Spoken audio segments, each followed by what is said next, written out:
Winston Rodney OD, born the 1st of March 1945, better known by the stage name Burning Spear, is a Jamaican roots reggae singer-songwriter, vocalist and musician. Burning Spear is a Rastafarian and one of the most influential and long-standing roots artists to emerge from the 1970s. Winston Rodney was born in St. Ann's Bay, St. Ann, Jamaica. As a young man, he listened to the R&B, soul and jazz music transmitted by the U.S. radio stations whose broadcasts reached Jamaica.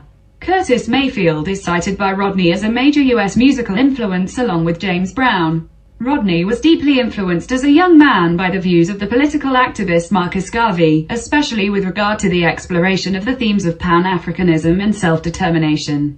In 1969, Bob Marley, who was also from St. Ann, advised Rodney to approach Coxsone Dodd's Studio One label after Rodney sought his advice during a casual conversation. Burning Spear was originally Rodney's group, named after a military award given by Jomo Kenyatta, the first president of an independent Kenya, and included bass singer Rupert Willington. The duo auditioned for Dodd in 1969, which led to the release of their debut single, Door Peep. The session also included Cedric Brooks on saxophone.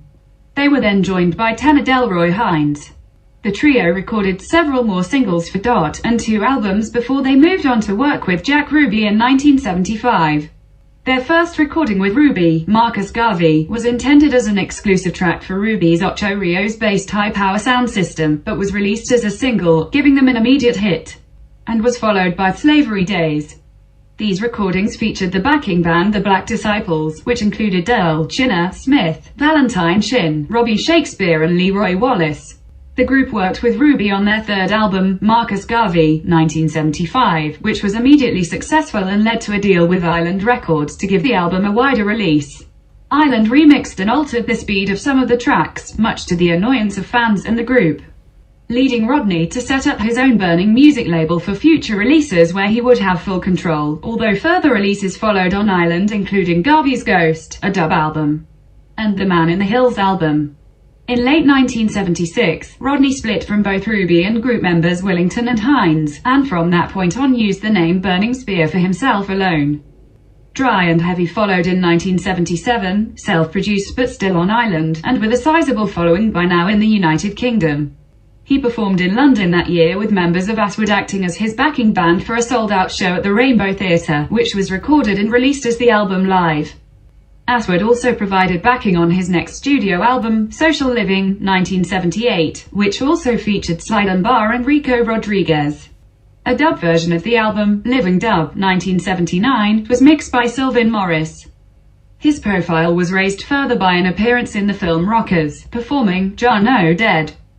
In 1980, Rodney left Island Records and set up the Burning Music Production Company, which he signed to EMI, debuting on the label with Hail Him. Recorded at Marley's Tough Gong studio and co-produced by Aston Barrett. A Sylvan Morris dub version followed in the form of Living Dub Volume 2. In 1982, Rodney signed with Heartbeat Records with a series of well-received albums following, including the 1985 Grammy-nominated Resistance. He returned to Island in the early 1990s, releasing 2 albums before rejoining Heartbeat. This arrangement, in which Burning Music Productions delivered completed albums of music to EMI, Island and Heartbeat Records for worldwide distribution, lasted for many years. When Heartbeat ceased releasing new material, Burning Music took matters into their own hands and began to release music solely through their own imprint. Albums released by Heartbeat through an agreement with Burning Music include The World Should Know, 1993, Rasta Business, 1995. Appointment with His Majesty, 1997, and the Grammy Award-winning Calling Rastafari, 1999, which was the last completed album to be solely pressed by an outside label, Citation Needed. Burning Spear spent decades touring extensively, and several live albums have been issued including Burning Spear Live, Live in Paris, Live in South Africa, Live in Vermont, Peace and Love Live, Live at Montreux Jazz Festival in A, Live 1997. Touring the world time and time again, the band's live sound matured and grew more sophisticated. While remaining firmly rooted in reggae, accents of free jazz, funk and psychedelic music were increasingly in evidence. His 1999 album, Calling Rastafari, brought his first Grammy Award in 2000, a feat which he repeated with Jah Is Real in 2009. In 2000, home to My Roots tour, he performed in Cape Town, South Africa alongside other reggae icons Joseph Culture Hill. In 2002, he and his wife, Sonia Rodney, who has produced a number of his albums, restarted Burning Music Records, giving him a greater degree of artistic control. Since the mid-1990s, he has been based in Queens in New York City.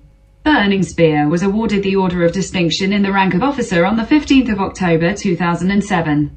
Since establishing their own label, Winston and Sonia Rodney have released nearly 40 singles, CDs, DVDs and vinyl albums on the Burning Music imprint.